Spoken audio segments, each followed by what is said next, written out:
All right, Pamela is recording. Victory. We did it. Great success. We did it. Everybody's here. I wonder if there are 2-drops that win this game for me. I'm thinking probably not. Here. I'm here. Jarvis is here. All right, let's do some introductions. Since you're playing Infinity games, I'll do like the stuff. So Sure. I'm Stephen Flavel. Joan Rips. I've been on Adam's stream a couple of times before. I'm a masterful magician and poker player. I was an online magic grinder for many years through high school before I worked out that you could make more than $2.50 an hour doing online poker grinding. But, Whoa. Hold up. You can make more than $2.50 doing something? yeah. We'll have to Yeah, talk you about can. this after the show, but... That's Adam Ragsdale, who, of course, you guys all know. The stream holder playing some Standard and Momer. And we have Jarvis on the line. I want to say hi, Jarvis. Hi. Sweet, thanks. And our special guest for the moment is Dave Crewe. Hello, who good is, to be here. the recent Australian GP winner.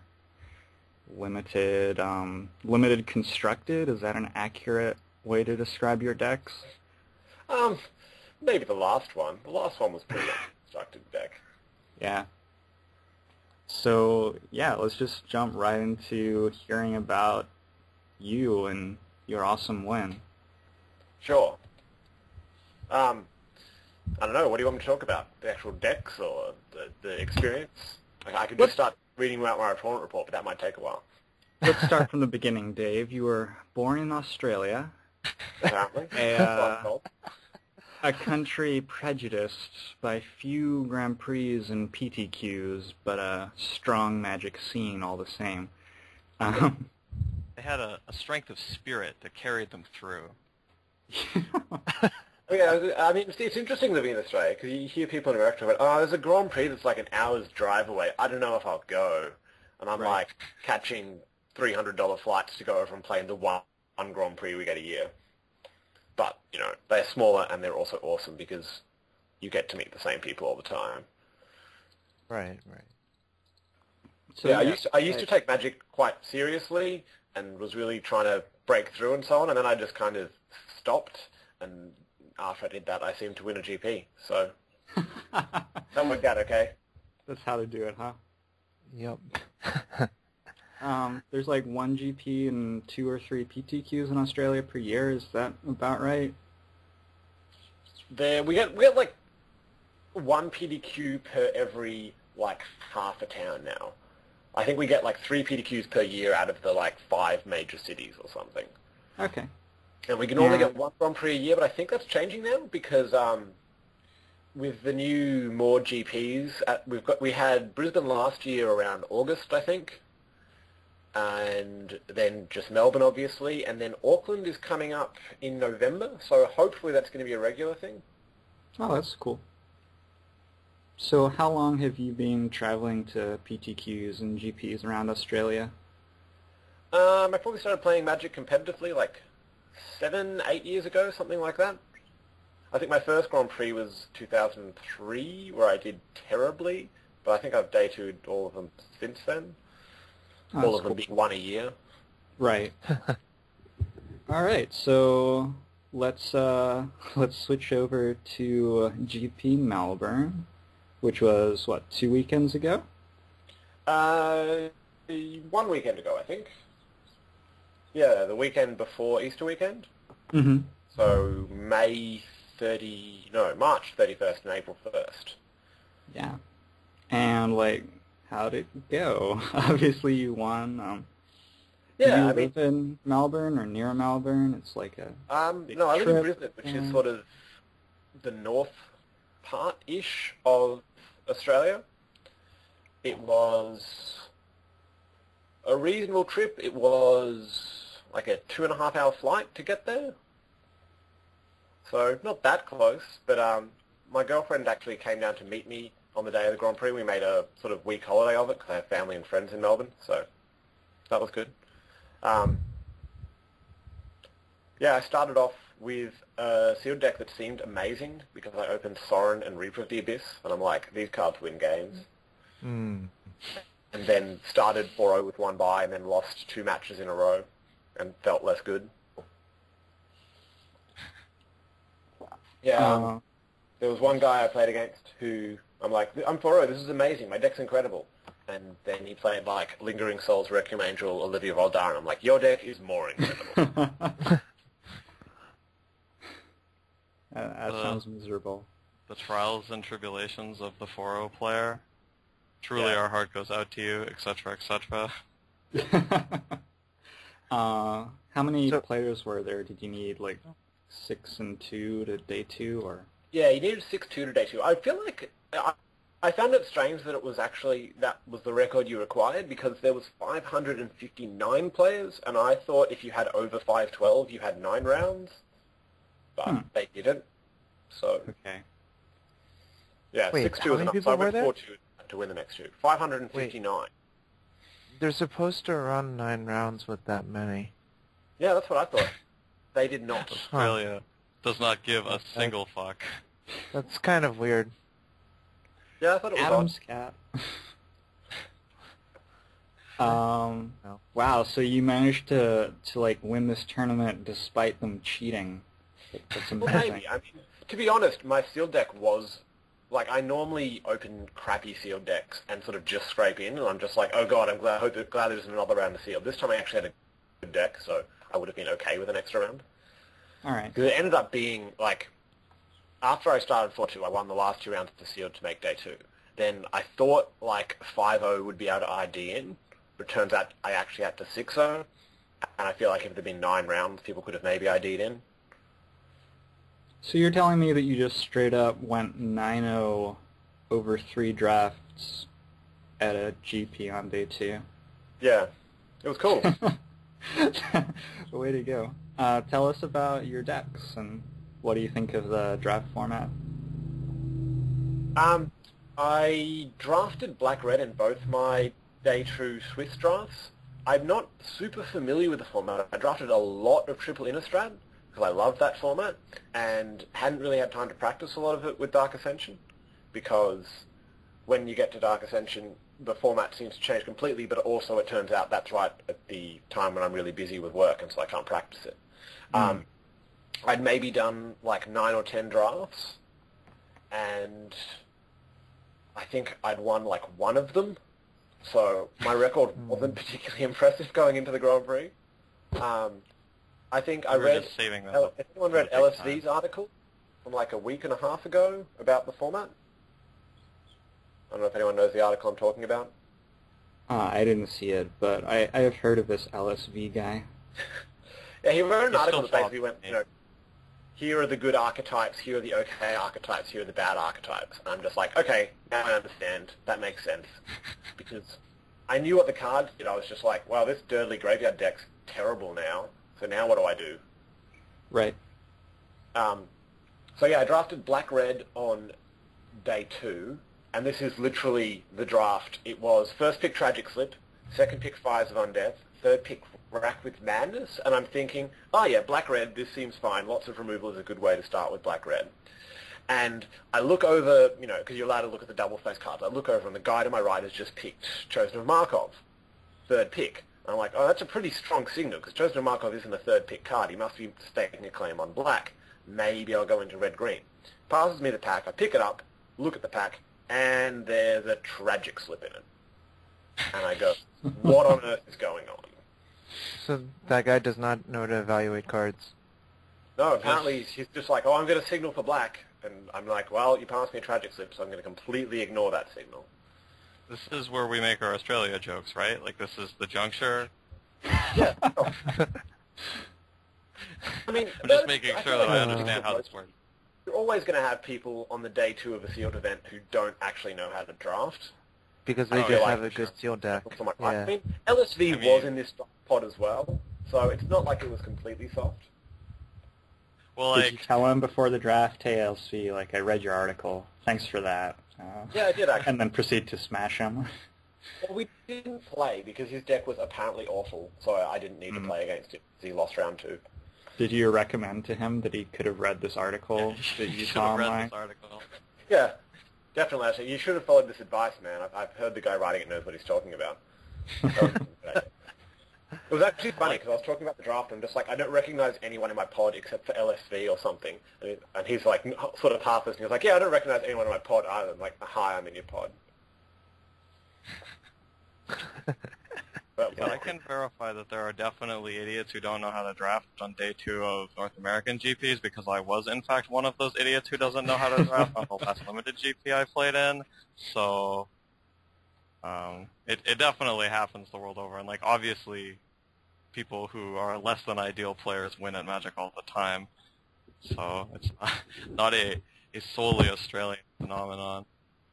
I mean, there were still good decks at that draft. Like, I think I played against 3 different good decks. My first deck was, like, the blue-green graveyard deck with, you know, double Gnaw to the Bone and dumped its graveyard very quickly. No spider spawning, though.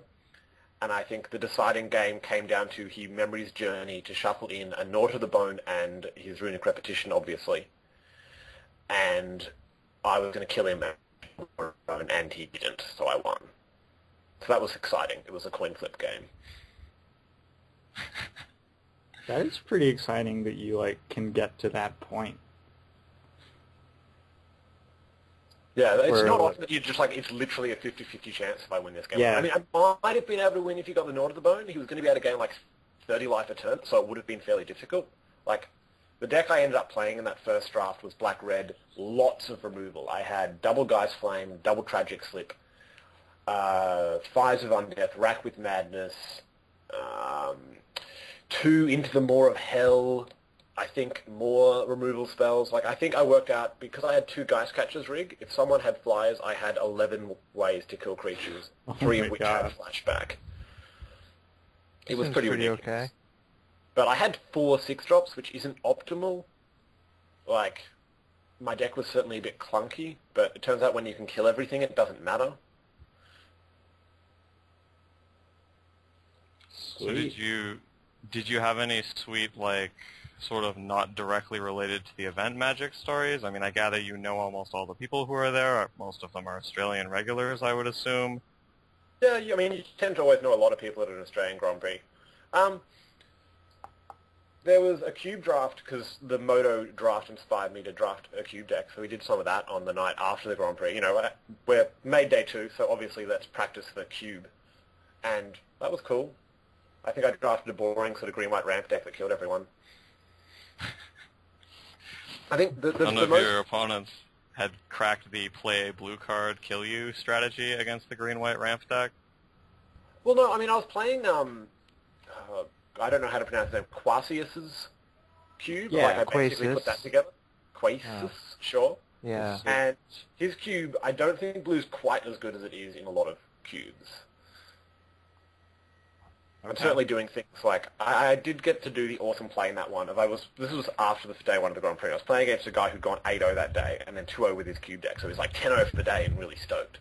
And I think this is where, like, my luck changed, because he goes turn 1 Delver, turn 2 reveal Fire Ice, flip it, play Goblin Guide, bash for 5, and I have like a Birds of Paradise in play. I'm like, oh, sure, whatever.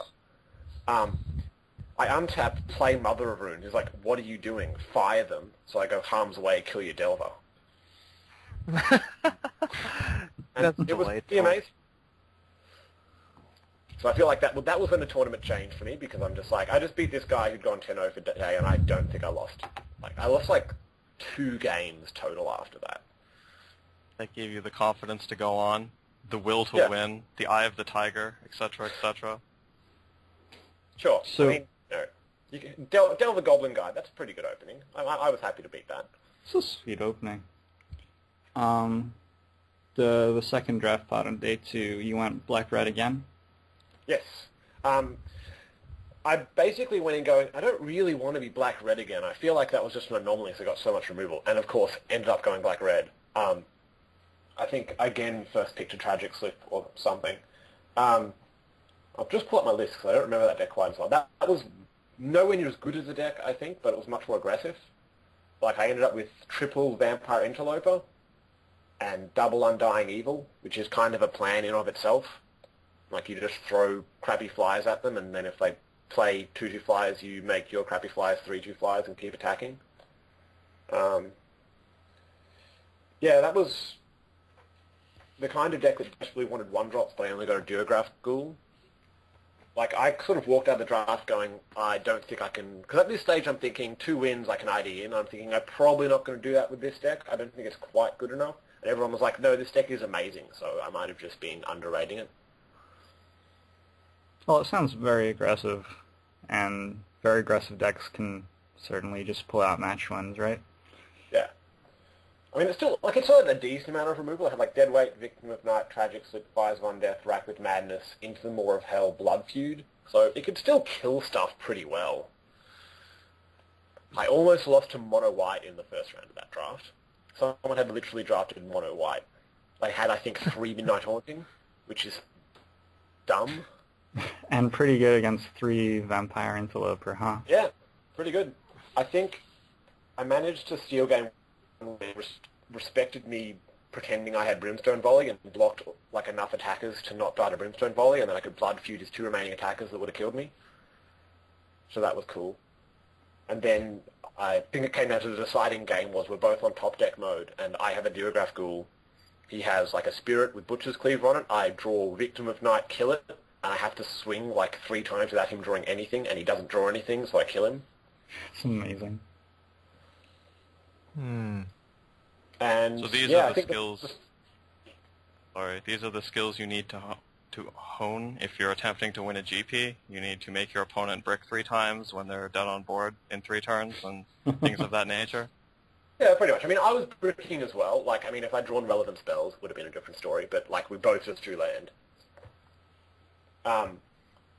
And you're pretty much never going to win a GP without getting lucky, right? Yeah, yeah. I mean, no. like, I think I played reasonably well, and there was just about 3 different stages where I'm just like, luck went perfectly my way, like the Nord of the Bone situation or that one. I had, I remember my second last match of the Swiss, I played against Jason Rankin, who I understand is a pretty good player. I think he's one of the stronger Australian players. And game 1, he went like, Requiem, Angel, Hollow End, Spirit in Combat, Soul Seeker, and I just went for like Victim of Night, Fires of Undeath, Tragic Slip, kill them all, kill you. And then in game 2, I literally had this like premonition. I'm like, he's just going to mulligan to nothing and not play any spells, and that's exactly what he did. Like, he mulliganed to Island, yours. You just felt it? Yeah, I was just like, I'm pretty sure he's going to mulligan to nothing here. I felt the heart of the cards, I guess. Interesting. I wasn't like trying to poop on Dave or whatever, but I feel like there's this sort of perception among people who don't play a ton of Magic that like, win a GP, John Finkel sits down and he starts rubbing his temples like Professor Xavier, and he's like, this is how the next 10 rounds are going to go. And it's not actually really like that. Like, you just play Magic games against people, and yes, being a better player will help you, but you also need to get really lucky to win like a 23-round tournament. Like, that's just how Magic works. Yeah, I mean, you're going to get some wins to knowing a little bit more about the format, or some wins to playing better, or some wins to them misplaying. But every now and again, you're just going to have games where you both play well, and one person has to draw a little better than the other person. Mm-hmm. And apparently, now and then, you get games where you just have premonitions your opponent will mulligan to 0. And can I point out... To 6. I think he mulliganed to 6, kept a 2-lander, and then played no spells. So. All right. Well, can I point out that perhaps it was your mind powers causing that to happen? I think I control the cards in his deck. That's really what's happening. It looks like people in Adam's stream, whatever you call it, have actually worked out that I'm wrong about the 512 thing. Because they're pulling out all these numbers. And I was sure it was all powers of 2, but it looks like there's numbers like 226 and 410, so I don't even know what's going on. Huh. What is this voodoo? I do not even. Like 8, 16, 32, 64. I teach maths. I know what this is doing. Where did this 226 come from? It's not 226. Let me find out what it is. Okay, this is exciting. Everyone loves numbers. There's an entire TV show. It's 227 and 411. That's number one. Well, that makes a lot more sense. So are they doing the right thing or the wrong really? Who knows? I mean, the cutoffs are mostly arbitrary. It's 227 Cave Dog. I just looked it up. Like, well, it would fit with the guy saying 226 because really 1 over 226. Right. It's the same. It can be whatever they want it to be by their 4 rules. It doesn't have to line up with powers of 2 exactly. Right. Yeah. It is whatever you believe it is. Well, back at the Grand Prix, the round, like the last round, was really remarkably tricky. Like, the standings were some of the people who have looked at lots of standings, are just saying this is just really complicated because there were so many pair downs and random draws here and so on. And basically, my assumption was that X2-1 should make it because it normally does at Grand Prix, and my resistance was okay, but I wasn't sure. And I went into the last round, and the standings went up. And normally the whole point is you look at the standings before the pairings go up, and you work out, what am I going to do if I'm paired against this person, and so on. The standings went up 1 minute later. They're like, go and sit down. So my whole let's plan out what's going on didn't really work out very well. I ended up offering the ID, which it turned out was a really dumb idea because if I'd been accepted, I would have lost. Well, not lost, I would have come 10th. So he said, no, I can't make it. So I went, cool, smash you. He did actually go and threw away the second game completely. I don't know if he would have won anyway, but he literally made an attack where I'm just all I need to do is draw land and I kill you. And I drew land and I killed him. Skillful.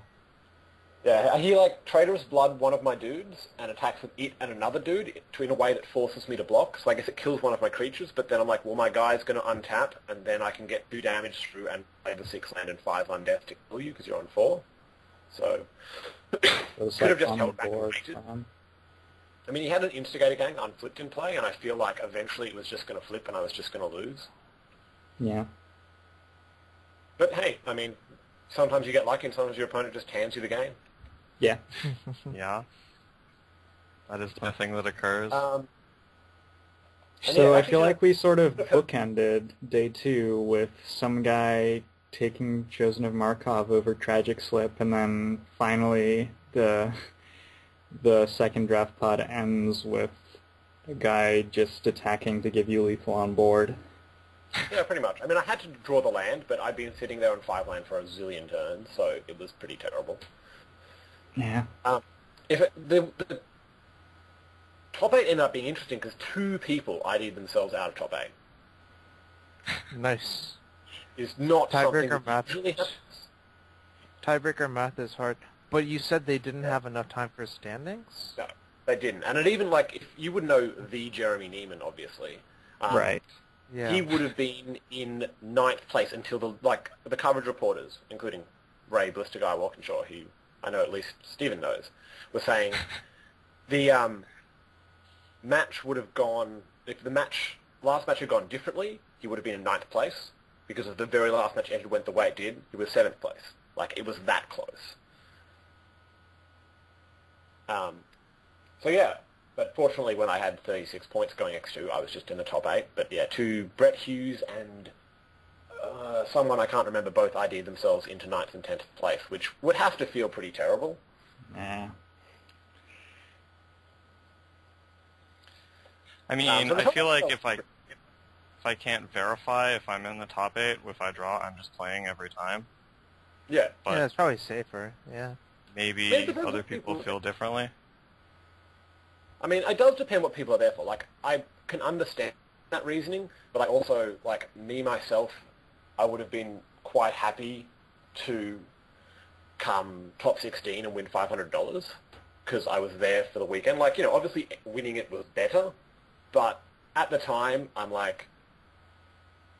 if I make top 16, win $600, $500, I'm here for the week, that's fine. Is top 16 a Pro Tour invitation?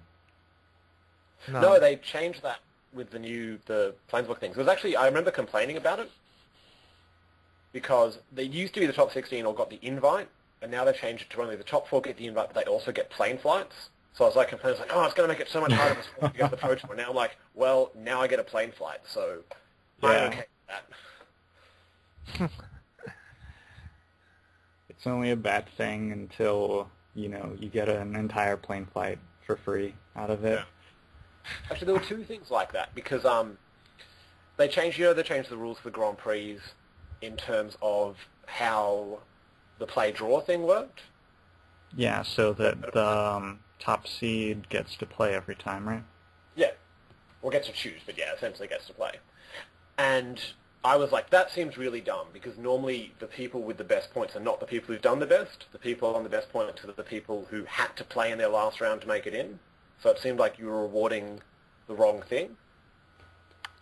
But as it turns out, I ended up second in the Swiss, so I got to choose to play in all my matches.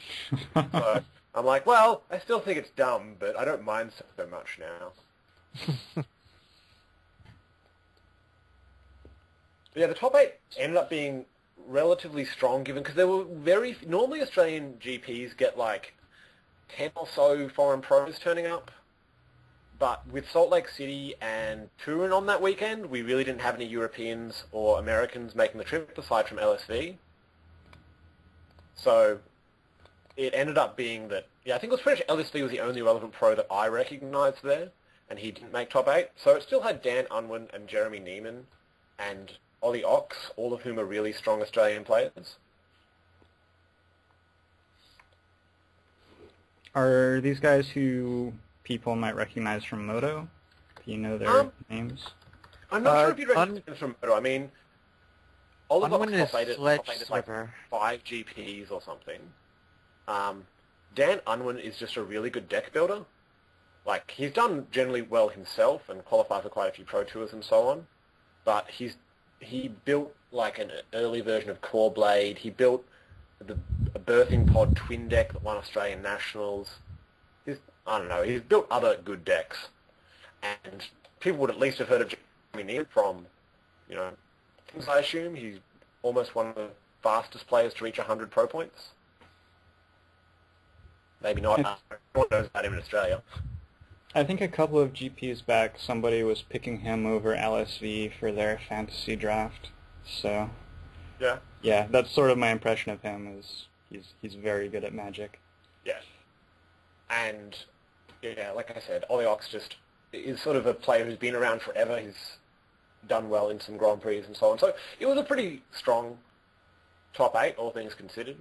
And it really is so important now in the GP top 8s to win the quarterfinals. Because you win the quarterfinals, you get a little bit of extra money, and you then also get a flight to Barcelona and a qualification for the Pro Tour.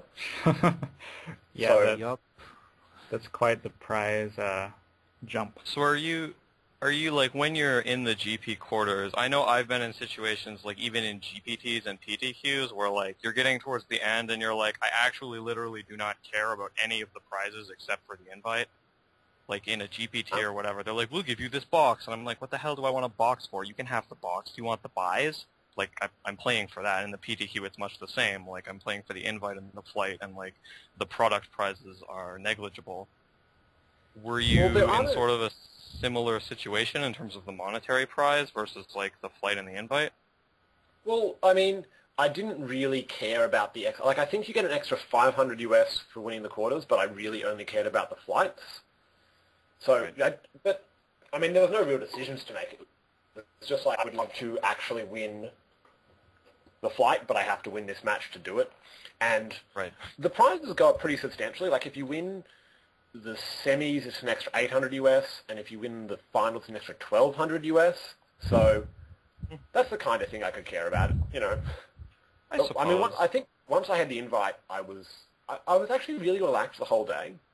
I think, which partly helped doing well. Like, normally I'm really stressing out in Magic tournaments because I've had a couple losing the win-in round in GP top 8. So that's happened to me, I think, twice.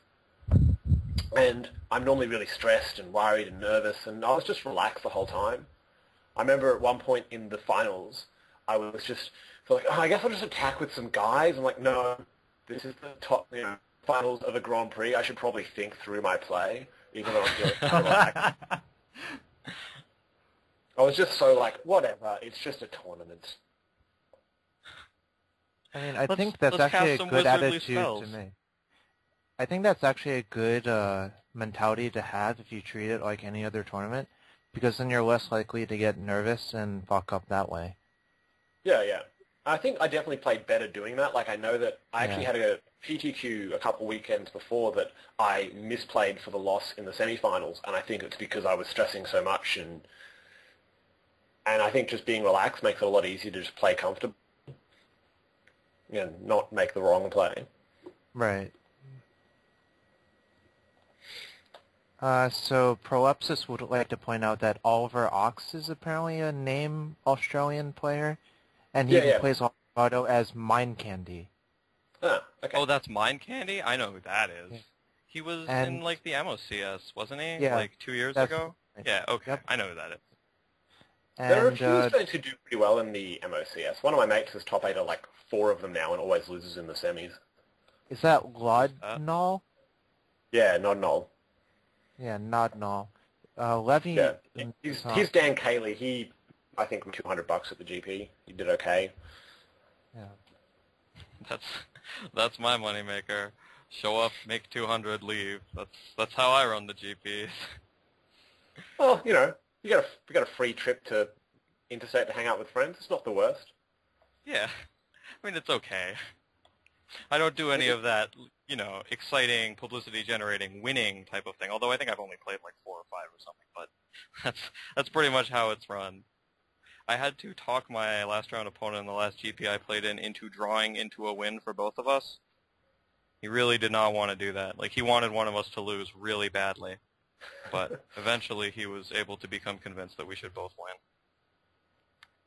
Oh, because if you both drew, you would, like, top 32 or whatever. Yeah, we were in a spot where drawing was a guaranteed top 64, I think it was, for both of us. And if we played, one of us would, like, neither of us could possibly crack top 32 with a win, but neither of us could possibly miss top 64 with a draw. And he just kept looking at the standings and informing me how many people were 3 points behind us. And I was like, no, it actually doesn't matter. None of them can get 4 points this round. But he wasn't willing to wrap his head around that. Can we talk about the cards in the top 8 draft? Because I saw Lingering Souls and Bloodline Keeper.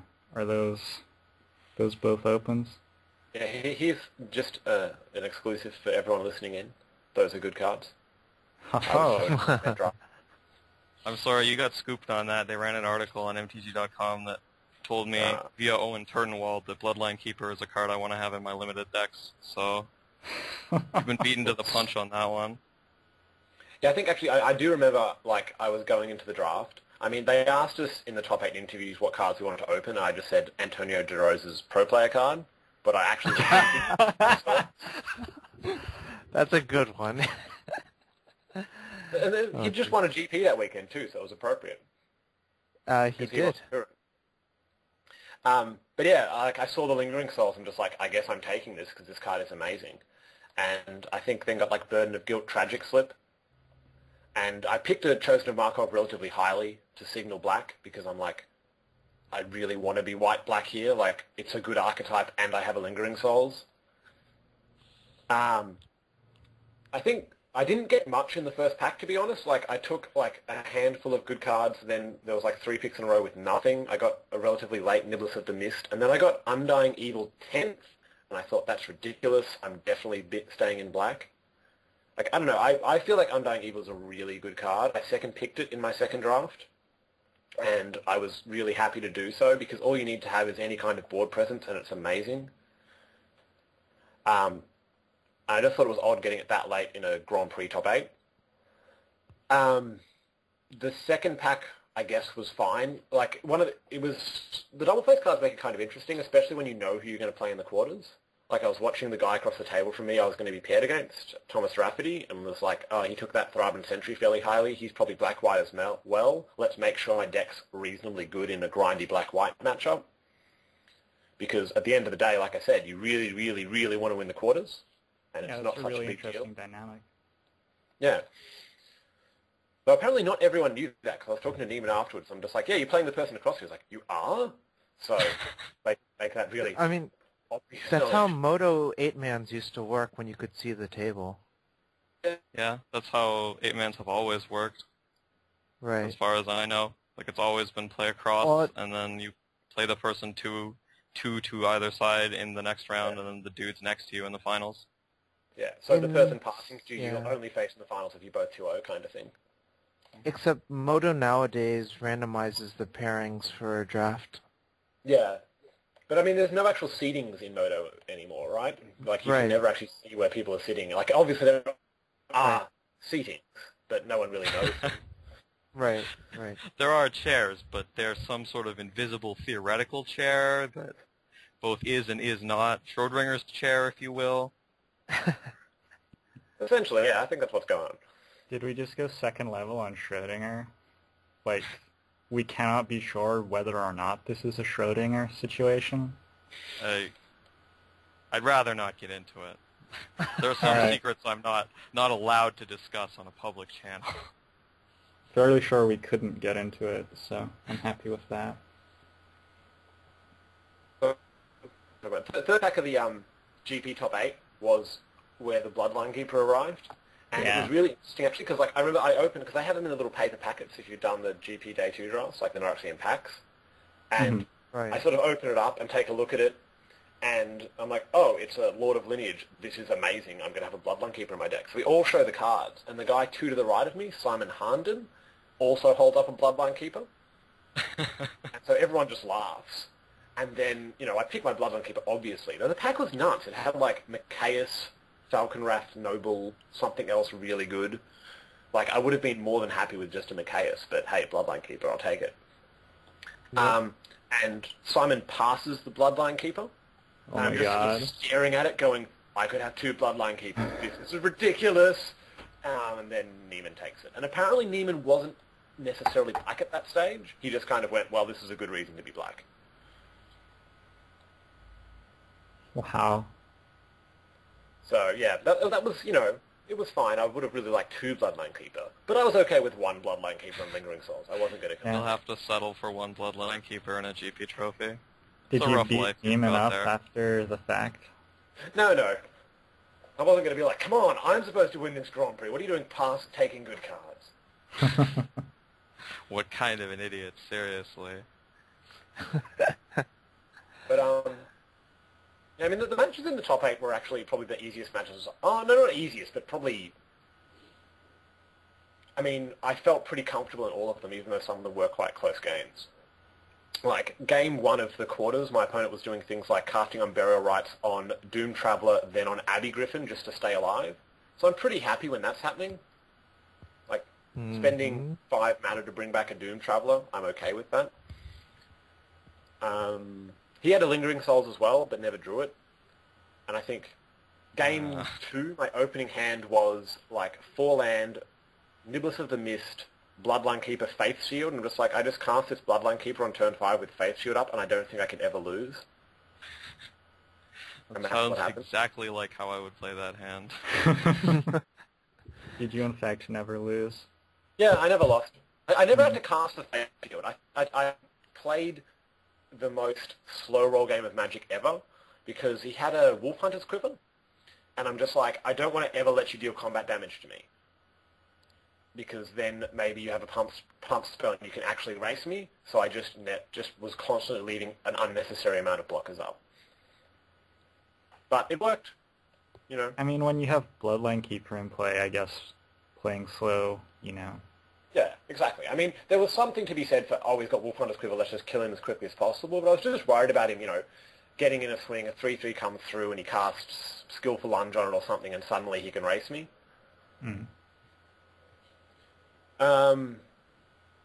And both the decks I played against in the semis, I played against Simon's deck, which was pretty good. It was green-white, sort of double Avacyn Pilgrim kind of ramp deck, splashing red for Brimstone Volley and Wolf Run. And I was sure I was dead in game 1 because he went he mulliganed and went Avacyn's Pilgrim, the 2/3 Werewolf that becomes a 4/6, whatever that guy's called. Village something. Village of the Eastwold, is that right? Yeah. Something like that. Yeah. So he drops that, then lets it flip because he does end of turn village bell ringers, killing one of my guys, then plays the 4/5 with vigilance on turn 4, and I'm just like, that's ridiculous.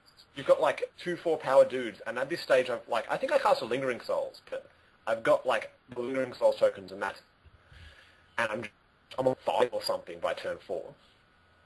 And I just went, I know he's got Brimstone Volley, he's just going to cast Brimstone Volley and I die. And instead I just sort of killed him with flyers because I had just enough jump blockers to get there. Wow. And then said you had Lingering Souls. I lose to anything. You play a flyer, you play a pump spell, you play a burn spell, I die, and he's just had nothing. Makes your line of play really simple. Yeah. I was convinced I was there. Like, I remember I was actually seeing, I was just like, I'm going to die to Brimstone Volley, and then I won. And game 2, I think I did Bloodline Keeper and Faith Shield again, so that was fun. Well played. Well, look, every now and again you get bombs, you might as well use them. Yeah. And I was really Genesis worried Wave, about the final. Sorry. No, go ahead. I thought I was going to be playing Ollie in the finals, or Mind Candy. He had like a red-green sort of rampy deck that seemed really powerful, like had double Brimstone Volley, Charmbreaker Devils, Fling with multiple Undying guys, and I'm just like, I don't think my bombs beat you, because you can just do things like cast Fling on a 5-drop and actually kill my creatures. So I think that might have been a bad matchup for me, but he lost to Jeff Zhao, who had like green-white with increasing savagery, the Chaos, Gavoni Township, that kind of stuff. And the game 1 was ridiculous because he went like turn 5 Machaeus with, 3 dudes in play and a Gavoni Township. Then ambushes one of the guys with Spidery Grasp on Machaeus, letting it activate again. And I'm just looking at his board, and I'm like, you're on 5, but you can make your dudes like 30 power. And I just went, well, they've only got 1 flyer, so I just swung with like, I obviously had drawn Lingering Souls, because why wouldn't you? Like I swung in with like a Applegeist and 3 Lingering Souls tokens, take him to 2, keeping 3 Lingering Souls tokens, and I'm just like, I put down just enough trump blockers to stay alive, and he didn't draw another flyer. So I just then swung with my 3 Spirit tokens and killed him. And I'm just like, I didn't actually expect to beat Machaeus and Gavoni Township, but there you go. Flying creature is still good and limited. Yeah. And then my actual win in the finals I thought was amazing because I saw this play on like turn 2 of the game. Like, it'll never happen. It's cool, but it'll never happen. Because I went like turn 1 Selfless Cathar, or like turn 2 Equipment or something. And I had Undying Evil in hand. And I'm just like, oh, I have a Lingering Soul. So Undying Evil on Selfless Cathar would be awesome. Because you can like double pump. And I just went, well, that's probably never going to happen. Like, I've only got 3 land at this stage. And I ended up on like turn 6. I just did that. And like went in for the big attack. He had Spidery Grasp, blocks and so on. I just sort of went, I hope this works. It'll be awesome. Cast the Undying Evil on the Selfless Cathar, and he just picked up his cards. And it was just, I was like, I was pretty happy with that. That's a good way to win a GP. Yep, that is a good way to win a GP. So you would have taken anyway. You would have taken like you mulligan to 2. You would have been like, okay. But, it was just like, you don't often get to do cool plays like that. Yeah, no, I totally agree. So to do it in the finals of the GP top 8 and people can like look at it on Wizards' website, that makes it kind of cool. But yeah, I would have taken a mulligan to 2. I would have been okay. So after the fact, prize ceremony and stuff, and I saw that you like did an interview with Australian radio. Is that right? Yeah, Triple J, which probably doesn't mean anything to anyone who isn't Australian, but they're like the youth national radio station. I listened to them, so that was cool. It was just like, I think the Wizards publicity people got in touch. Was like, hey, we have this guy who won at this card game that we do publicity for. Do you want to interview him? And they were like, sure. So it was just one of those interviews where, they don't really know what's happening with Magic, and I'm just like, well, it's a card game. Did you trot out my favorite, it's kind of like Pokemon cards? That's my preferred explanation of how Magic is. I had the 2 answers. I asked, what it was. My first something like it's either you consider it being something really nerdy, like it's, you're a wizard and you cast dragons to defeat your opponent, or I like to call it a mix of poker and chess. The whole like, Right. I sound really cool when I describe it this way, kind of. Although no one really thinks chess is cool, I guess. I think chess is cool. Yeah, that was kind of interesting. Has anybody run up to you on the street and asked for your autograph yet? No, not yet. It is interesting after you win a Grand Prix because you have randoms come, yeah, congratulations, man. It's like, I don't know who you are, but cool.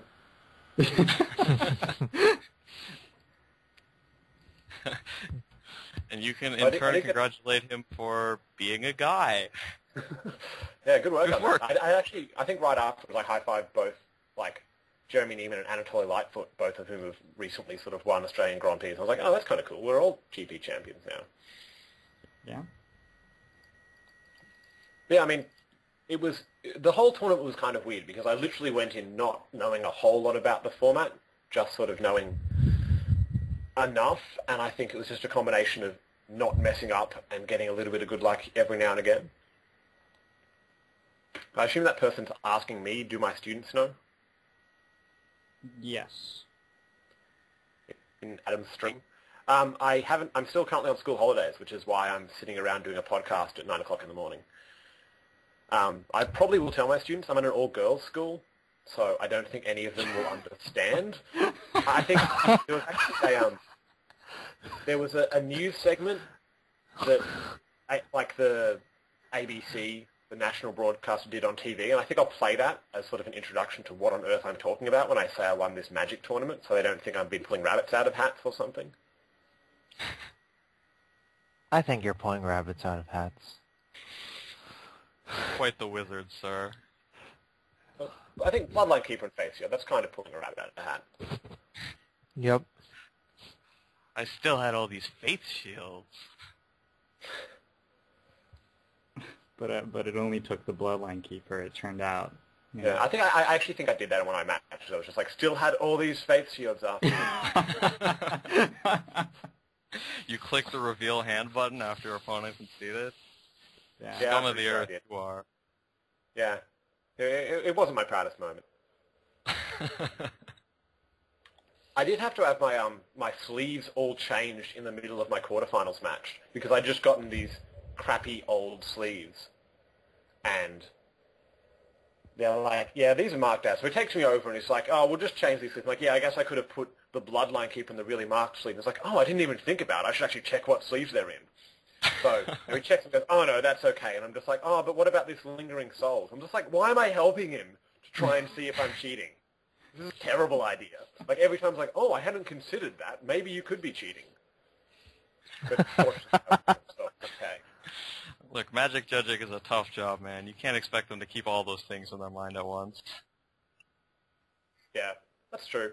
It's a difficult job. He drew me a Pac-Man. Yeah. I mean, I just thought in the GP Top 8 that'd actually be really looking for marked cards because I could have been cheating my way through the whole tournament. But actually I just had crappy old sleeves because I don't like new sleeves because I dropped them.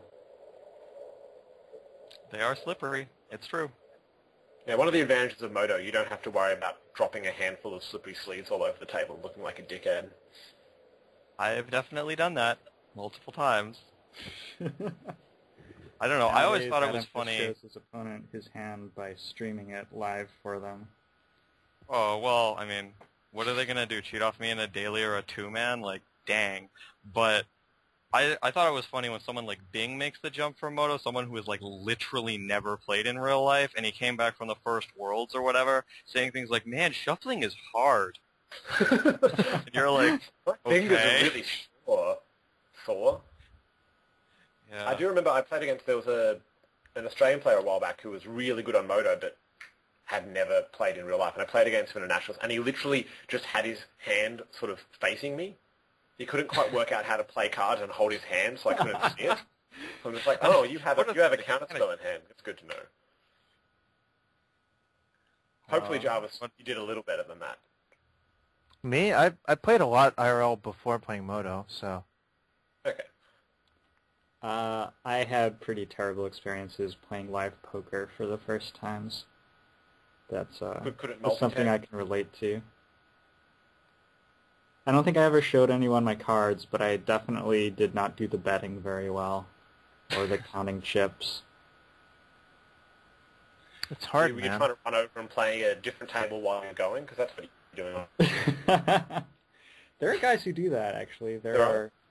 At the World Series of Poker, there are lots of people entered into 2 tournaments and just letting themselves get blinded off in one in case they bust in the first one early so they can go play the other. Just because they're, like, only there to win bracelets, basically, and don't care about money anymore. So they might as well be in another tournament so they can jump over if they get knocked out of the first. I've never done that, though.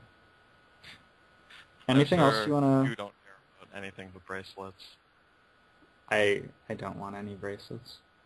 What is a bracelet? That's like a trophy kind of thing. Yeah, exactly. It's for winning a World Series of Poker event. So nowadays there are like 52 or 56 or something events per year, so 56 bracelets getting given out. And I think Phil Hellmuth has 11, and somebody has more than that. So they just wander around with like arms full of bracelets, shaking them in people's face. That's kind of the idea. Some people wear one, but I don't think anyone wears 11. Not even Phil Hellmuth. Although he's done photo shoots with all of them out on the table and like big loads of cash, which is that's par for the course, isn't like the it? classic poker. Yeah.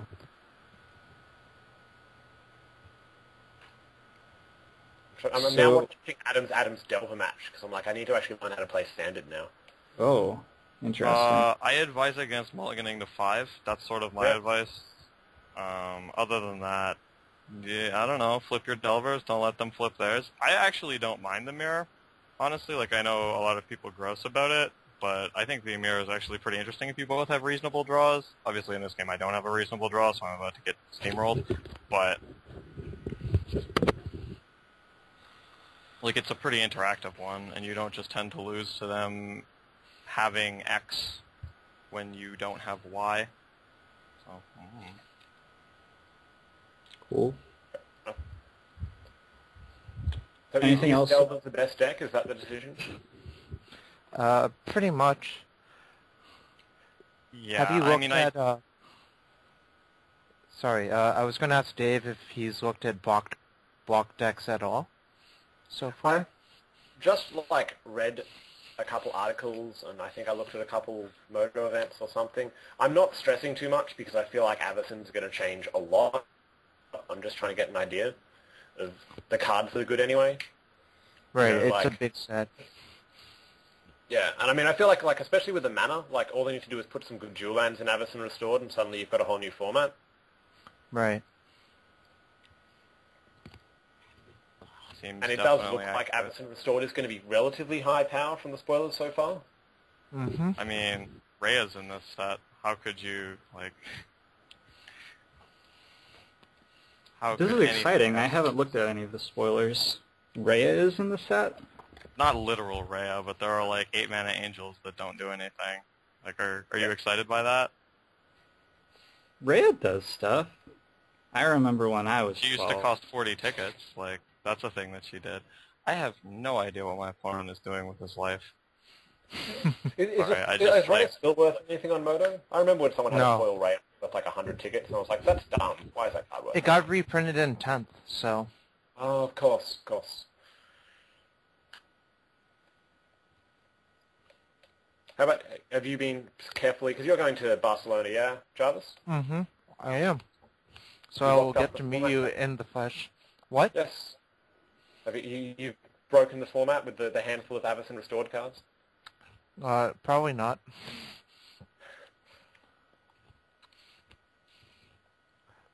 I will be trying to do so in the next few weeks, but it's hard. It's hard. When is the PT? Is it relatively soon after the set is out? It's 2 weeks after. May 11th. Yeah. May 11th. Yeah. Oh, wow. So you're, like, headed over to Spain soon. Yes. Mm-hmm. Both of you. Yeah, I had to call up my principal because when you're a teacher, you can't just go, oh, I'm just going to take some time off. So I had to call our principal saying, so I play this card game and I won this tournament. Can I have 4 days off to go to Spain? Get the Pokemon. Get the Pokemon out. It's just like Pokemon. There's no way he'll say no. But your principal was understanding? Yeah, he gave it the time off, which was cool. Nice. I feel like a lot of schools wouldn't do that, and I was just like, what do I do if he says no? Because I've wanted to go to a Pro Tour for so long, but going, oh, I quit my job to go to a Pro Tour seems terrible. Yeah. Do the EV calculation there. Well, I had actually had a friend of mine working in the government who recently, it was not the one before Honolulu, the Pro Tour before that, he qualified for on rating, or maybe it was Worlds even, and he literally quit his job because he couldn't get leave and then came back and applied for it again. I don't think he's got it yet. Yes. It's maybe not a great example to follow. I don't think I would do this myself. It depends how much you like your job and how much you want to go to a Pro Tour. Well, I mean, it's also an EV thing. Like, if you think you can get another job relatively easily, it might just be you just take as a sort of a holiday. I mean, yeah. I mean, I was actually really kind of disappointed with my first experience at the Pro Tour. It was like, well, I didn't really test very much, and I didn't know what was going on, and I just got murdered. And I was like, well, I guess this is what happens when you're not part of like a group of people that test really hard for a format. You just like show up and you don't know what's going on and your deck isn't very good and then you lose. Of course, this was sort of a niche format. Like it was a block constructed PT, which is different from like a standard mid-standard format where most of the tech is probably pretty available. But that was my experience. And hopefully yours will be better. Ours is going to be block constructed. So again, I have no idea what's going on. But I'm hoping, like, I'm testing with some of the Australian guys, and I know Neiman and Unwin tend to put together good decks, so hopefully I can help them with that, and we'll hopefully have a good deck. I mean, I think Neiman's top 8 to PT and top 16 to PT with the kind of decks they're playing. I mean, he's obviously a good player, but at least, you know, it's a decent testing crew to be with. Neiman seems really good, so... Yeah. Yeah, I've known him since, I remember back in the day playing it, like I went down to play in a Canberra PDQ and he got kicked out of a pub because he was 17. So I've known him for a while and he's always been a pretty good player. Wait, what's the min age for pubs there? Oh, it's 18, so it's not as bad as it sounds for you 21-year-old age requirement people. Oh, okay. I had dinner with Neiman and Blister Guy, Ray Walkinshaw. It was interesting. Don't remember much of it. I was in Australia for a weekend, and apparently... That kind of a dinner, was it? Apparently you go meet Neiman when that happens. Yeah, well, that's what they say. Australian, it's one of the big tourism draws. Yeah, that's what the Board of Tourism does. Here's Neiman. Get to dining. It was funny. I think Ray featured Neiman like 6 times over the GP. They play at the same card store, right? In Sydney? Cool, because Ray's in Sydney and Neiman's in Melbourne now, so maybe they did at one point, but they wouldn't at the moment. Okay. Pretty much everyone in Australia is moving to Melbourne. I'm probably going to be there soon enough. It was funny, though, because I was talking to Ray on day 1 of the GP and just said, like, whenever you... Like, he's featured me a few times at GPs or Nationals or whatever. I'm just like, whenever you actually feature me and actually write it up, I always seem to lose. And he was like, okay. So in the Grand Prix top 8, he actually got the other coverage reporter to cover me because he remembered that. So I thought that was cool. I didn't even... Like, after he was like, yeah, I wasn't covering you because you always lose when I cover you. And that's why you won. Ray Walkinshaw. Winning GPs without even entering. I should say money. He was there for you, man. Yeah, Ray's a good dude. He seemed like a nice gentleman. I don't think our courses have ever intersected because he started sort of easing off Moto right when I started getting into it. And he's always been sort of around in the community when I've been there, but we've never sort of met head on. Like he did the sort of armor thrall / raw meat thing where he would occasionally poke back onto Moto and be like, what should I be playing and how do I do it? And then we would have a brief conversation about that, and he would leave again and like go do coverage and what have you. Yeah, I'm sure I tried to do that a couple times. Whenever I log into Moto, no one seems to be online at Simbrogi. Anyone still do Simbrogi? I'm still in that clan. I recently got Joan Ribs to reinvite me. Okay. I am still in the clan. I leave it a while ago and couldn't work out how to, so I just stayed. Attaboy. That's a vote of confidence. That's how we keep our members. Apathy. Yeah. Well, I think one of my friends runs a website, and he invited me to his clan. I'm like, sure, I'll do that. This is too hard. So, can I talk about the latest development in cubing that I want to work on? Because I think this is going to be sweet. We okay with that? Mm-hmm. Sure, go crazy. Alright. So, I want to make Magic Poker. I think it would be absurd amounts of fun. And the idea is basically just that you get dealt 2 Magic cards and have some community cards come out and there's betting, and then at the end you flip over your cards and make the best, like, 7-card blind deck out of the cards available. Maybe you could even do 3-card blind, I don't know. But I think it would be really sweet. And so is that with mana, or do you have to get lands as well? I don't know. You could do it either way. I think if you're using lands, it sort of makes it harder to have something, which might be good from the betting perspective. And you can put stuff like Black Lotus in, or storage lands, or fetch lands, so that depending on what sort of mana is available on the board, it really changes what you can have. Throw Channel in there. Maybe an Emerald that someone could cast somehow, but it's not really clear how. And I guess the only concern with the format would be the whole, if the 5 cards just can beat all the hands regardless of the 2 hand cards. Yeah, so you have stuff like Pithing Needle or Thoughtseize or Counterspells, so that even if the 5 cards on the board are just the nuts, someone could potentially have stuff in hand that beat them. Yeah. Anyway, I just think it would be amazing, because you, like, flip over 7 Magic cards while drinking with your friends, and then you're like, oh my god, which beats what, and, like, all this flashy stuff happens. Or you're like... It's like a card blind format that would actually be way better in real life. Whereas normally definitely. Most of those formats are very much online formats. I mean, a problem I've always had with Magic is how long it takes to play the games, because I think the flavor is amazing, the card interactions are a lot of fun, and the strategy is pretty cool, but it just takes a really long time, like an hour for a match of Magic.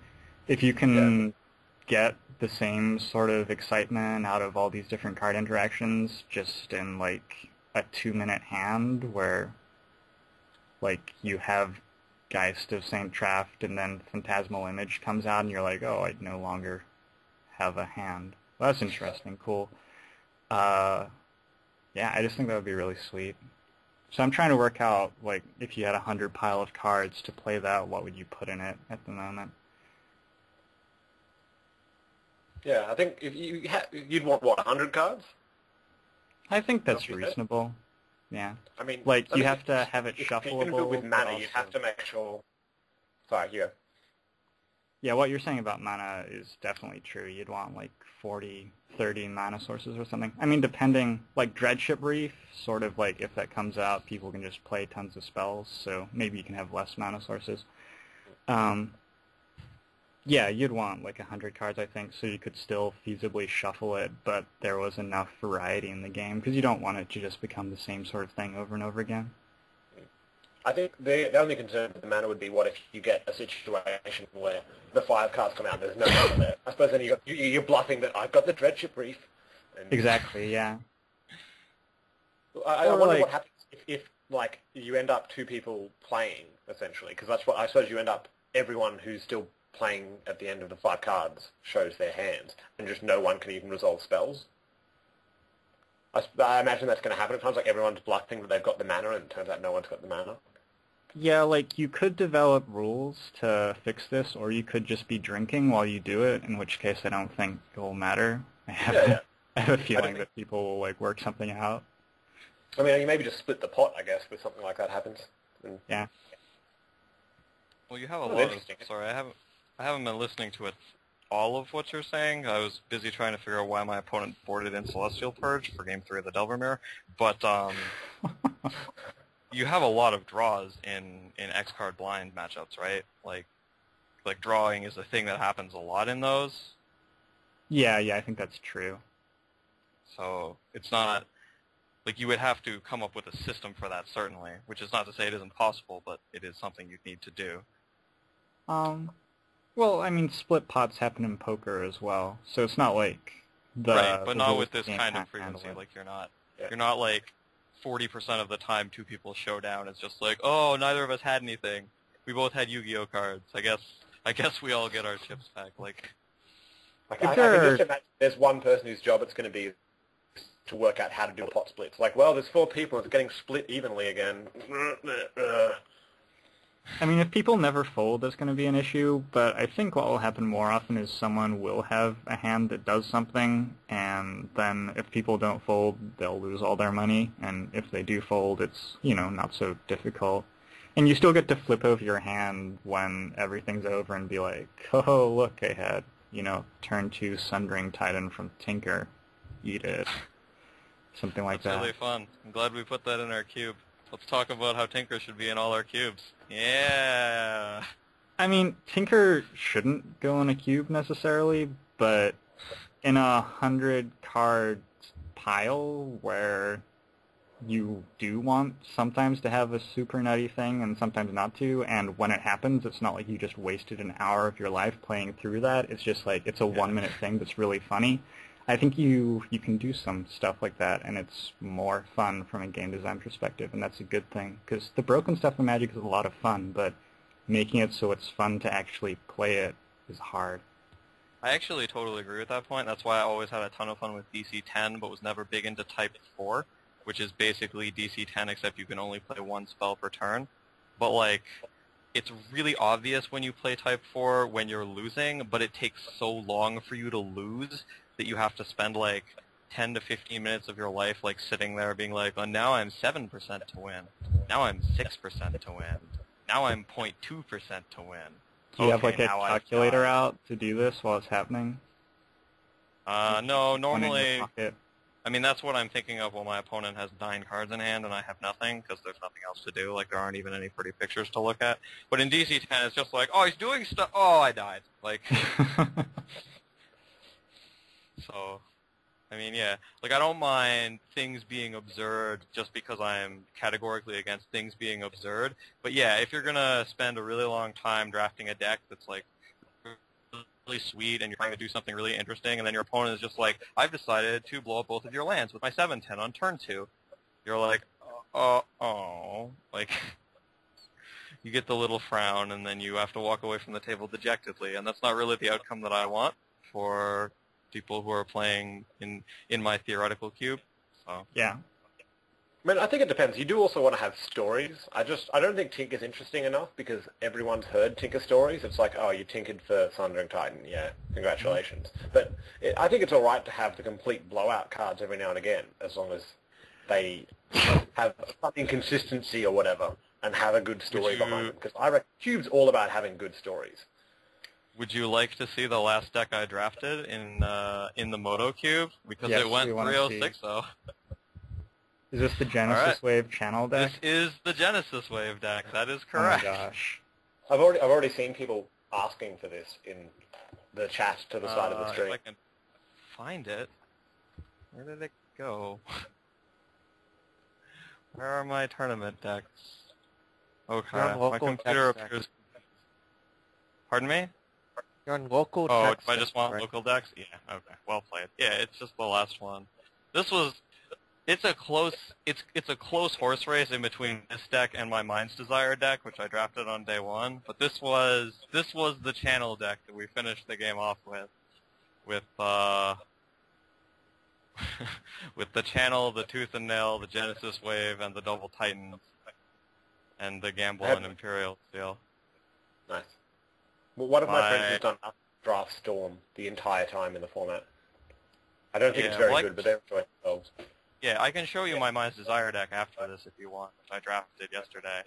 My round 1, I played Inferno Titan on turn 3, and then Primeval Titan on turn 3 of the next game, and then he killed my Primeval Titan, so I played Shield Red the turn after. So we played 7 turns in the first round. And then in one of the rounds, I channeled up a Genesis Wave for 14 on turn 5, seeded. It was wonderful. That seems pretty amazing. Did he let you resolve it, or just concede? He did. And then he was like, no, I guess I can't beat all of that. Well, I think he actually could. He was Reanimator with Living Death, so it was at least feasible that he could have done something. Like, I had a Survival in play and would have put, like, 9 creatures in my bin in response, but it would have been kind of a game. Yeah, that's pretty awesome.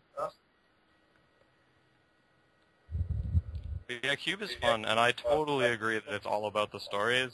Like, I definitely drafted a whole bunch of weird, goofy decks, because I've played so many Cube drafts. Like, I don't want to tell people I was in mono red, and either I drew the right curve and won, or I didn't and I died. I want to tell people that I went all in on channel pick 1, pack 1, and then cast Genesis on turn 4. So, like, it's almost always why I'm drafting when I am in Cube jobs. Also, we seem to have picked up an Echo. I don't know where that's coming from. Yeah, I don't either. My sounds should be off. It's only for me. I hear that too. It's only when you talk, right, Adam? Yeah, I think so. Probably somebody has their stream open and has the volume on. Something like that. Can you show us the Mind's Desire deck? I want to see it. Yes, I will show you the Mighty Mind's Desire deck. I don't know where it was. Let's start here. Maybe after an hour we just develop an Echo and that's how it works. This was the Mind's Desire deck. We're just in a cave of good conversation.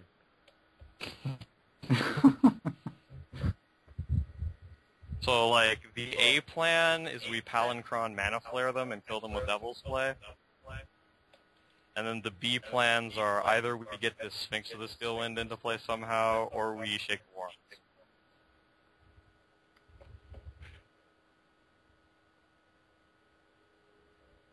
How do you actually, like, get a bunch of Storm? Just with Palinchron?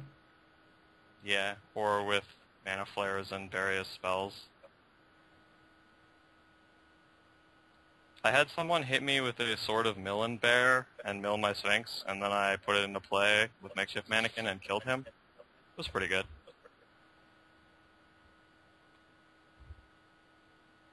Are we playing Makeshift Mannequin with 3 creatures? Is that 3?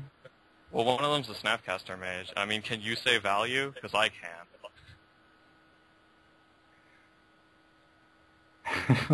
We have as many reanimation spells as creatures. It's awesome. No, we only have 2. Oh, okay. Fair enough. Let's not go crazy. The Core Stance is in the board because 1 hit is not enough. I didn't even realize Dark Ritual was in the cube. I've drafted like 6 times. I never saw it. Well, probably people getting take first it picked really by Adam. high because they want to cast their Hypnotic Spectre on turn 3. Like, I've played against way more Dark Rituals than I justifiably should have, given how good it is. But it is, it's a story card again. Yeah. Someone says, I cast Phyrexian Obliterator on turn 2, and it's hilarious. It's so funny. I played against the turn 2 Phyrexian Obliterator. I think I died. Played against a turn 4 one, and then I mind controlled it. Well, yeah, I mean, obviously the blue deck could not possibly care less. But, like, what is that? A vanilla 5/5 I can target? Cool story. Like...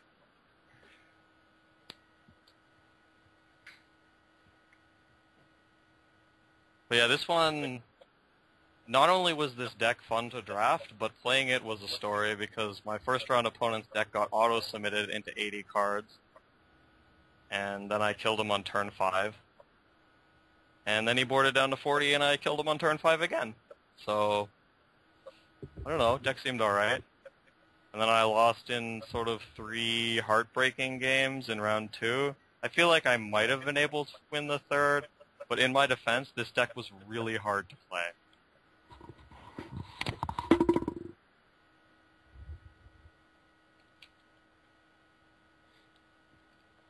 It looks hard to win with. I might say that, as well as hard to play. Well, I mean... Certainly looks like fun, though. I got into a spot where I could cast Gifts Ungiven, but I had no idea what I could get. Oh yeah, I would have just left Gifts Ungiven on the board, probably, instead of suffering through that. Well, I could have been playing this Restock, which would have made it a little bit easier, I think, but... Because then you can actually just Gifts for, like, Snapcaster, Restock, and 2 Mana Flares, or something like that.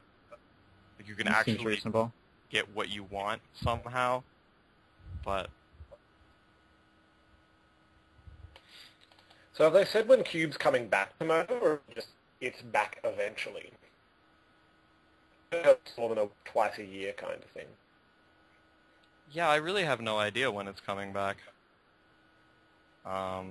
They haven't, to the best of my knowledge, said anything about when it's coming back, and they sort of implied that the contents might change in some way, or at least that was what I thought they implied.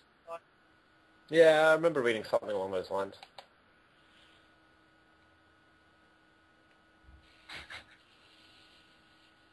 What do we think of the miracle mechanic? Hate it. I think it makes me want to punch in the face based on what's been spoiled. I think someone summarized it really well.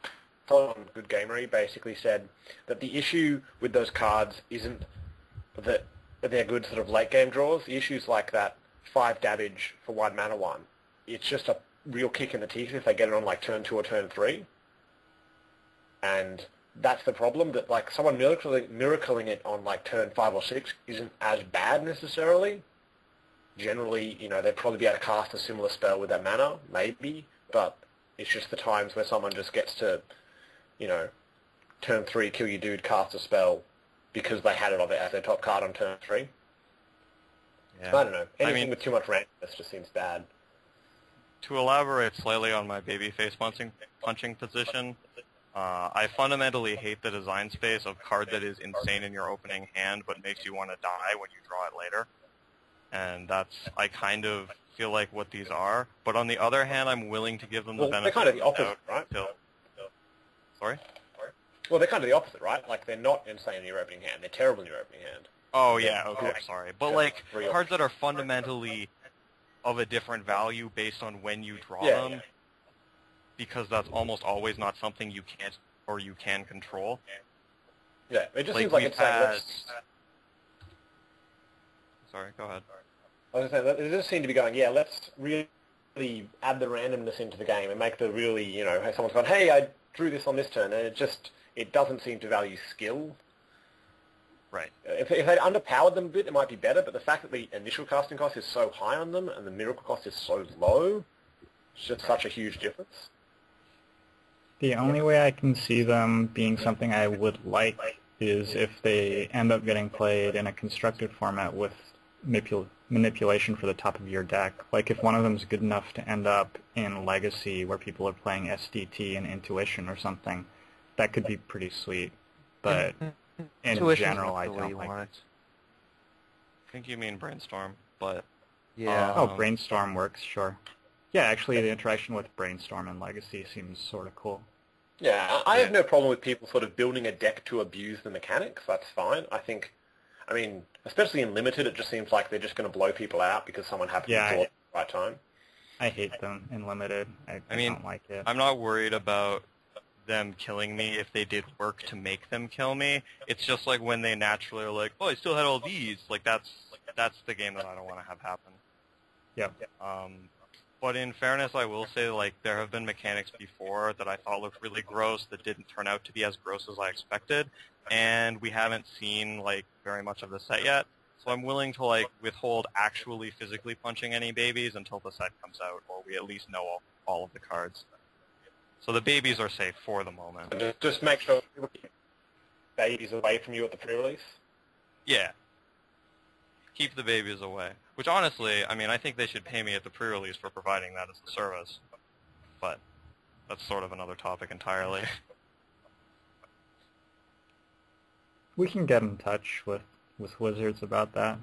Yeah. I think I was listening to, was it Mark Rosewater, I think, giving an interview a while ago, and he was talking about how he liked creating stories in Magic by basically having swingy, unfair scenarios set up, which I just hated. Like, he was like, it's good when you mulligan to 5 and get mana screwed, because one time in 100 you come back and win the game, and then you go tell your friends, and that's a story. And I was like, oh my god, please don't. No, I don't want to. No. So wait, it's Mark Rosewater saying this? Yeah, I believe so. So what is the correct, like, response to that? Do we send boxes to his house, or, like, how do we... Do we send boxes to his house? It's an option. But yeah, this mechanic really just seems like it's down that line of thought, and I don't like it. But on the other hand, like, you might say that the werewolves were a similar thing, where sometimes someone has a crappy draw and all the werewolves flip, and that sucks. But in practice, I've sort of liked the werewolves, so we'll see what happens. Yeah, I agree about that. Like, I kind of thought the werewolves were going to be terrible, but it turns out the only one I really hate is Grandma, so, you know, that's fine. And, like, no one's been beating me to death with Grandma Unconstructed, so... I don't know what Grandma is. Is that Huntsmaster? The 2-mana 1/2, or the 3-mana 1/2 that turns into a 5 Ophidian. Oh, okay. The one that's, like, really terrible if you can't flip it, but if you do flip it, it kills you harder than anything has ever killed you in your entire life. Gotcha. Yeah, it's the classic, I kept a 2-land hand, whoops, I haven't drawn the land yet, oh, I'm dead already. Yeah, that is correct. I think also Scorched Villager can sometimes be an annoying card. Like, if they go to turn 2 Scorched Villager on the play and you don't have a 2-drop, you basically just lose. Yeah. But, I mean, werewolves are mostly fine. It certainly hasn't been as scary as a mechanic as it looked like it could have been.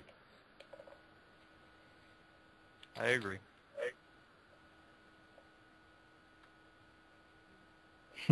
Of course, Delver is, I suppose, the scary werewolf. Yeah, that's true. I guess, now that you think about it.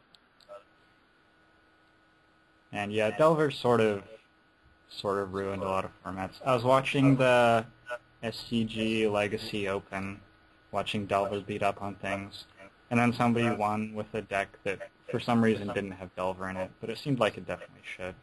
So they just didn't own any. Like, yeah, maybe. At least you can say that for Delver. It's a common. That's probably a good thing. Would have been a dumb rare. Or mythic. Oh, it would be miserable as a rare.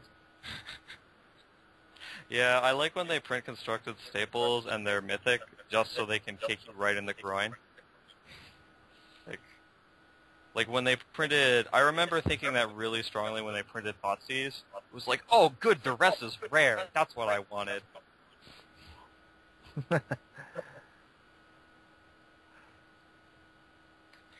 What do you guys think of the Soulbound mechanic? Whatever, that's the name for it, right? The one where they partner up and it's like banding, except not difficult to understand. Very much. Yeah. I think that it amuses me conceptually. Maybe they're like moving towards more family-oriented, like flavor design. Well, wasn't someone saying that they'll have the hug mechanic in Avacyn Restored because everyone's happy? There's the hug mechanic. Yep. And like when Adam starts dating some supermodel and she doesn't know what magic is, he's gonna like sit her down and be like, all right, so here's very much. Here's the 2/2 knight, who's me, and here's the, like, 0/1 pretty creature for 5, which is you. And when we partner up, I become more popular.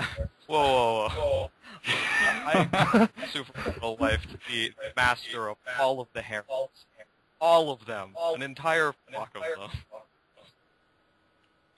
That joke doesn't work unless you're aware of the card in the spoiler, by the way, so I hope you all read it.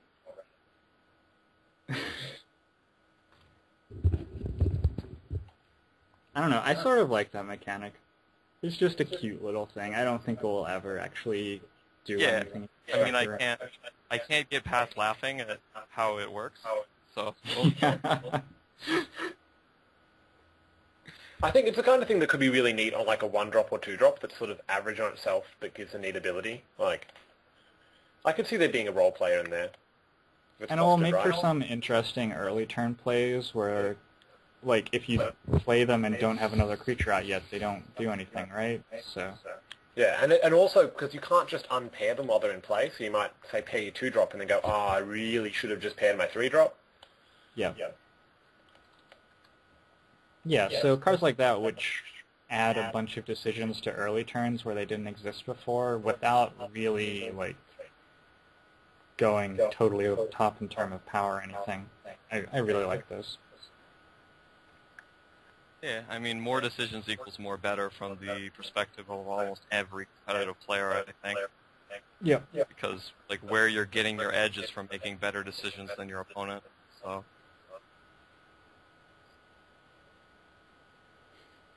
I love that. Oh, you blocked my Geist, did you? I will play my Geist. Yeah, Geist of Saint-Traft is a card I really could have done without. Like Team Hexproof kill you, that's really not a thing I needed to have happen. Nope. Yeah, I like wizards who are like, oh, we'll push Hexproof. That'll be fun. People like Hexproof. Oh, look at this deck. Troll Aesthetic was really fun. People just could not get enough of that bad boy. What if we make him attack for 6 and be legendary?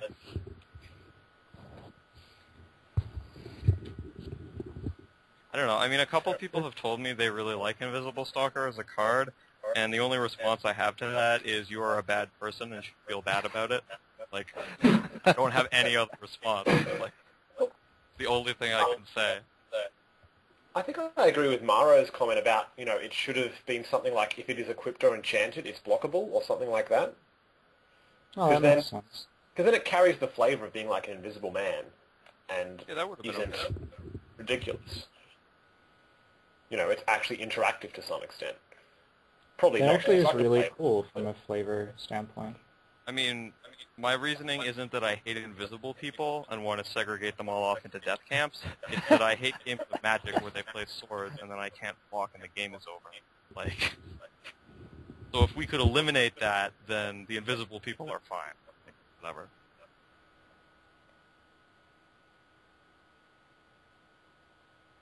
So many jokes. Wow. All right. Moving on from vague references to genocide. I didn't think it was particularly vague. I think everyone dropped one there. Oh, geez. Adam, piggybacking on the Invisible Children campaign for added stream popularity. So, how about that magic? I don't have any magic anymore. We talked about Dave's magic where he just killed everyone with Lingering Souls, like Bloodline Keeper, and various black-red cards. And they didn't really have any tournaments this past weekend, did they? Like, it was just the Star City Open? Well, it is Easter weekend. Like, I assume some people do things with families and so forth. Nah. Yeah, I mean, it looked to me, and I don't have any real read for this or whatever, but it looked to me like the Star City Open was kind of sparsely attended. And I say this partially because I've never in my life heard of anyone in that top 8, and partially because there's only one Delver deck in that top 8. What are you talking about? Adam Boyd top 8. Well, I mean, yes, I know who Boyd is. And he is, in fact, in this very daily event playing the very same deck and losing to Shibahara. But, like, like it's just a bunch of people playing red-green aggro with like Clerk's Companion in the main deck. It strikes me as like fine, but probably not what one trying to maximize their EV would do. I noticed some people talking on the stream. What do you guys think about that? I think everyone's overrating it. The 5/5 hexproof can't sacrifice angel thing. I think it's good. Green, white. Is that on the spoiler? Yeah, it's Yeah. like green, 5 mana, green and white with some combination. 5/5 hexproof. You can't be forced to sacrifice things by your opponent, basically. Yeah, it's like Tawdru Preserver, but bigger. Yeah. Yeah, she's the one that walks along the app. I mean, it's obviously like a solid threat, I guess, but it's double white, right? The mana just seems awkward for what you're trying to do with something like that. Yeah, my money would be never in a competitive constructed deck. That's not true. Because you can green some Zenith for it. Yeah, Certainly could be in there, but I don't think you'll ever play more than one. Right. It's Like, definitely worth it basically as what one of in certain decks. Yeah. More what I was saying is you will never in your life buy 4 of these cards and put them in your deck. Yeah, that's what I think. I mean, it's a good threat, but generally creatures, I think, need to do some things more exciting than that nowadays, especially when they're just like mana leak it, whatever. Yeah. Like, it's possible it will ascend to the heights of being a one-of. It's also possible that it won't. That's sort of my read. I like the flavor on it. It's like a host of herons. That's cool. I don't know how it relates in any way to what the card does, but... Like, what is what heron do you name in Magic other than Moon Heron? Because that's the only one I can think of. Well, I guess there are herons in this world, and Sigarda has a house with, like, bird feeders. Okay. That's what it sounds like. Or else you can interpret it as the other meaning of host. Is that a pun? Is this an intentional pun? God. All I know is that I'm going to inform people that she walks along the avenue every time she comes into play or arrives or anything like that. That's my take on it. I guess Avacyn will be drafted by itself in the pre-release events, but it's going into the Innistrad block, right? Yeah, it's going to be drafted by itself in all events, I think. Like in the at PT Barcelona, it's going to be just Avacyn Restored draft, but the block. Oh, it is? Sets. Yeah. Yeah. It's a standalone set. Oh, I take it back. But it's well, that's my understanding. It's kind of like the whole Law and Morningtide Eventide thing. Like they end up in the same blocks for constructed, but don't touch one another in limited. Or Rise of the Eldrazi, same kind of deal. Yeah. It's more like Rise. Yeah. So it's just a standalone, is it 350 card set? Yeah, it's a I big think set. so. And that's why it's going to change so much, I figure, because it's got new mechanics, a whole bunch of new cards, you know. Wait, it's 244 cards. Yeah, it says 244 cards. So that's sort of somewhere in between, isn't it? I Yeah. thought I'd heard it was going to be a big set, but obviously my information is incorrect. Because it's like Yeah, normally I about heard that as 150. well. It's normally about 150 for the second sets, 145, that kind of thing. So they just decided to pick a number in between those two. Hey, Joe. Bing Hey, wants Jarvis. to be on the call. Bing wants to be on the call? Yeah. He wants to be in a cave full of echoes. So we're getting Prolap in. Yep. Does he have fascinating things to say about walking along the avenue? Let's improve the Echo Cave a little here. So I feel like I'm missing this epic joke. What's the name of the angel? Oh, she's Sigarda. something host. It's a Flock of Seagulls reference. That's all that's occurring here. Okay, that would explain what I Hi, get. Bing. Familiar with? You're familiar with the Flock of Seagulls? Can you hear me? Wow, that's truly terrible. You've taken over the traffic chopper role from Jarvis. Let me get my phone and then.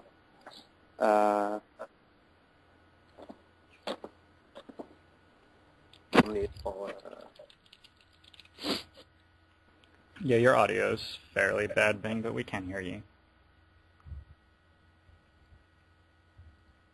I'm like waiting expectantly because I assume Bing is like at his apartment jumping up and down wanting to get on this call to share something absolutely amazing with us.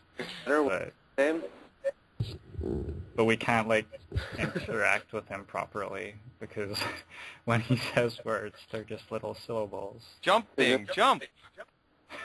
Is this good? Can you hear me? Yeah, we could hear you that time. Is this better? Worse? That's better. Good. Okay. I drafted a miserable, but somehow got 25 tickets of rares. So at some point I would just take Stromkirk Nobles, Victims of Night. Bing, we can only hear you like 50% of the time that you're saying something. Yeah, try and put your important parts of the sentence into like the very beginning and then the end. That's good. I think I know what the problem is.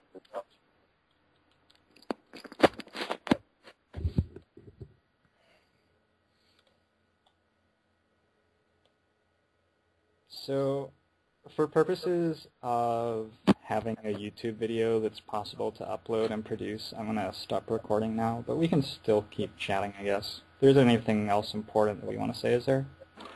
I don't think so. Yeah, I can't think of anything.